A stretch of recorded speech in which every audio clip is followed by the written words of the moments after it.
రీసెంట్‌గా బెంగుళూరులో చాలా షాపుల ముందు నో యూపీఐ ఓన్లీ క్యాష్ అనే బోర్డ్స్ అయితే కనబడుతూ ఉన్నాయి. గవర్నమెంట్ 40,00,000లకు పైగా టర్నోవర్ ఉన్న షాపులపై నిఘా వేసింది. ఇందులో 14,000 షాపులని బెంగుళూరులో గుర్తించింది. 5,500 షాపులకు జీఎస్టీ నోటీస్ అనేది పంపించింది.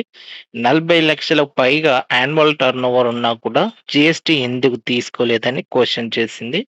ఈ భయంతోటే మిగతా షాప్ ఓనర్స్ కూడా నో యూపీఐ ఓన్లీ క్యాష్ అనే బోర్డ్స్ అయితే పెట్టేశారు. ఒకవేళ వాళ్ళు యూపీఐ యూజ్ చేసి వాళ్ళ టర్నోవర్ 40,00,000లకు పైగా ఉంటే వాళ్ళకు కూడా నోటీస్ వచ్చే అవకాశం ఉంది కాబట్టి ఈ భయంతోటే వాళ్ళు యూపీఐ ద్వారా పేమెంట్ అన్నది తీసుకోబడవు అని చెప్పేసి బోర్డులు అయితే పెట్టేశారు. ఫ్యూచర్‌లో మన దగ్గర కూడా ఇటువంటి బోర్డ్స్ కనబడొచ్చు. సో, మీరు ఆశ్చర్యపోవాల్సిన పని లేదు. మరి మీ ఒపీనియన్ ఏంటనేది కింద కామెంట్‌లో చెప్పండి.